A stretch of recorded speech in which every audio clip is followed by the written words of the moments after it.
What's up, guys? So a number of you have been asking me to talk about Oak Special Fund, and this is a new fund in Kenya that is, making some waves. They just started working, well, I would say no, they just started operating in February of 2024. So I want to go through the details of Oak Special Fund. I want to give my opinion on it.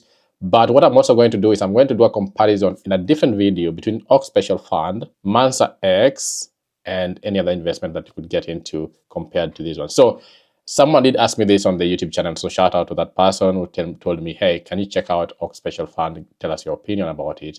And that's how I came to even know about it, to be honest. I have spoken about different funds in Kenya. I've spoken about investing generally, and I speak about these things. I'm not affiliated to any of them, so let's get that clear. I just make sure that I give you all the information that you might need, that might be helpful to you. Yeah, you make a decision on how to invest, guys. You make a decision on how to invest and where to invest your money. That's your decision. We just guide you, right? So if you want very specialized guidance that is focused on you as an individual, you come to us for guidance. My website, www.kensmoneymatters.com. You can always go there. You can find packages. You can reach out to me if you have any specific questions. But what I do on here is basically to guide you, to tell you exactly where I think you should put your money, where I think, what I believe is good. And sometimes I also don't just tell you where I believe is good. Sometimes I'm only giving you information, right? I'm only telling you about something, clarifying something. Or like I want to do with Oak Special Fund, I still don't know much about it. I need to do more research on, they've just started in February, so there's actually no information to get out of it, to be honest. So that's the issue with these new funds. You can't know. There's no history. There's no past performance to actually, track. You can only look at the obvious stuff that I talk about when you're looking at a specific fund. It's it's difficult to kind of tell at this point, but it's a risk that you take as an investor, right? These are the risks you take as an investor. You have to agree with the risks.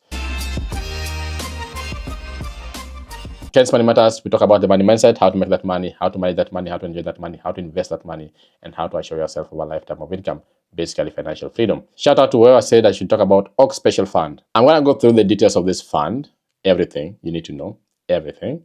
Then I'm going to give my opinion of what you should do. So Oak Special Fund is a fund under FIDA Investment Bank. Now, FIDA Investment Bank is actually a very, long-term investment broker in Kenya. I don't have any issues with them, to be honest. It's a good bank, but it's a new product. I always mention that if you go into any investment firm, remember a firm is like a supermarket, and under the supermarket there are products in there, and so it's the same thing in here. FIDA Investment Bank has a new product, and that's the Oak Special Fund. So this is now under them as well. It's managed by FIDA Investment Bank. I need to mention all the facts, right? So because I have it right in front of me, and I'm going to be giving my opinion as we go. So it's leveraged asset allocation fund that is domiciled in Kenya. So you always want to know where your fund is domiciled. This is in Kenya. And this is for investments that are supposed to be done both locally and globally. So they're going to be exploring local markets as well as global markets, which is a good diversification method, a good way to allocate your investments. And that's obviously a plus for them. And so many funds do that. So there's nothing unique about it. But Mansa X does the same thing as well. Now, like I said, it's managed by the FIDA Investment Bank. It's licensed. It's FIDA Investment Bank that is regulated and licensed by Capital Markets Authority. Where we always go wrong is the product regulated by CMA. We're going to see. But FIDA Investment Bank is regulated by CMA. Remember what happened with Saiton? Saiton Investments Limited was regulated or is regulated by CMA, and some products under Saiton Investment Limited. But one of them, Saiton High Yield Solutions and Saiton Real Estate Project Notes, one note, are regulated by CMA. And that caused a bit of an issue. People assumed that because one was regulated, everything under it was regulated. So no. But we'll see about OG. We haven't seen that yet. So FIDA is regulated. So what is the key information? This is the fact sheet I'm looking at. The fact sheet. You always have to look at the fact sheet. It gives you all the information, at least the ones they make public. The inception date of this one was February 2024. So this year, I'm doing this video in October, probably will be released somewhere early November. I don't know. But this fund started in February 2024. The base currency of this fund is Kenya shillings. Very important to know. So it is Kenya shillings denominated. The minimum investment, as per this fact sheet, is $500,000. I had someone, Rina Hicks, was saying it's 1 million minimum investment. I can see from the fact sheet it's $500,000. So maybe they changed it. I don't know. Rina Hicks is part of the board of this fund. The minimum top up is 50,000. So it means if you're going to be putting in money at any point, you have to put in at least 50,000. You can put 100, you can put half a million, you can put whatever you want, but it has to be at least 50,000. The lock-in period is 6 months, so you cannot access your money for 6 months. The fund manager here is FIB, like I mentioned already, like twice. It's regulated by CMA. Now, I believe that this regulation is FIDA, not the fund. This is something they need to make clear, something we need to confirm. When you call them, when you reach out to them, ask them, is the product itself regulated or not? That's the question. I haven't reached out to them. So returns, that's the biggest thing, right? How much are they looking at as returns? Now, their return is a target of 20% net of fees. So they are looking at to give you in your pocket 20% return.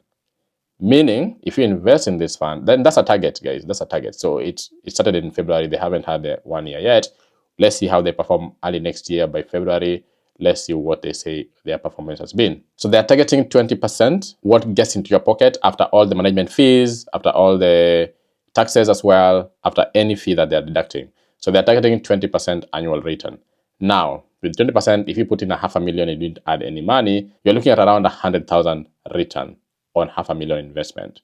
Not a bad investment at all if you think about it. $500,000 is quite low, and that's a good target. But again, the more returns, the higher the risks. The higher the returns, the higher the risks.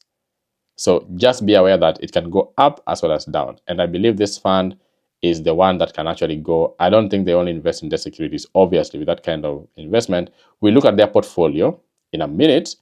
But I believe with the 20% return target, there's no way they're invested in just debt securities. They're investing in stocks as well, commodities and stuff like that, which could go down as well as up. Now, let's go to what they offer, and that's where we're going to see that.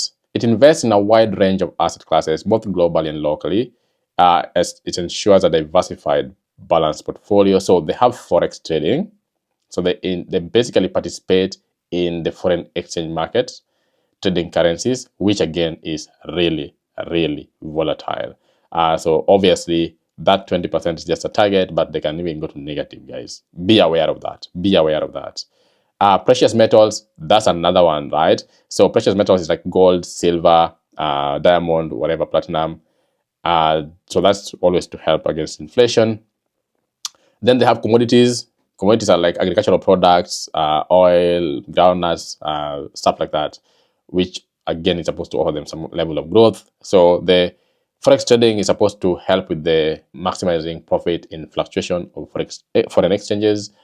Then precious metals is supposed to hedge them against economic uncertainty and inflation. Commodities is supposed to provide some level of growth. Then they have global stocks and ETFs, exchange traded funds, the ETF, and that's to help them achieve diversification within various sectors. Then, of course, they have bits of government securities for some level of security. And then they have NSE equities. NSE is Nairobi Stock Exchange, for the Kenyan market access. And then they have commercial papers. Guys, they invest in everything. It's a very well diversified portfolio, I must say. But guys, like I said, with that 20% target, is a high risk investment. We need to see what percentages they put. They haven't put that on here, but I believe it should be on the fact sheet if we have one somewhere. They should tell us what percentage is invested in what, because just maybe 1% could be in government securities and everything else in forex, or could be most things are in commodities, or most things in stocks and ETFs, which is quite volatile and quite unpredictable. That's what we're looking at with Org Fund. And then the leadership here, we're looking at Bob Karina and Rena Hicks and Ian Kahangara. This is just some of the teams, guys. I'm not like, I don't know them. I know Rena Hicks because she does YouTube and all these commentaries on investments, but I don't know her personally. So you want to look at all these things. You want to look at management. You want to look at history. You want to look at investment portfolio. You want to look at their target returns. You want to look at minimum investments. You want to look at all these factors before you invest. Look at everything before you invest. And this one doesn't give us a lot of information. So if you want to invest, reach out to them and get more information. I would want to get the fact sheet and see how the portfolio is divided, the asset allocation, and then that way I can be able to advise if this is attainable or not.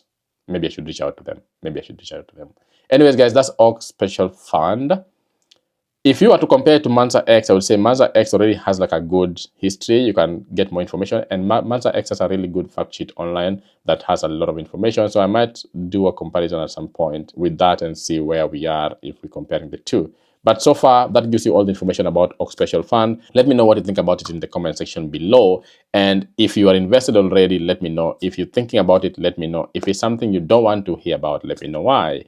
So like the video, share the video with other people who are asking about the same questions, and let's see if they're going to perform. I'm going to track it on this channel. We're going to see their performance next year, and we're going to see if they meet their target of 20% net return. Until next time, out.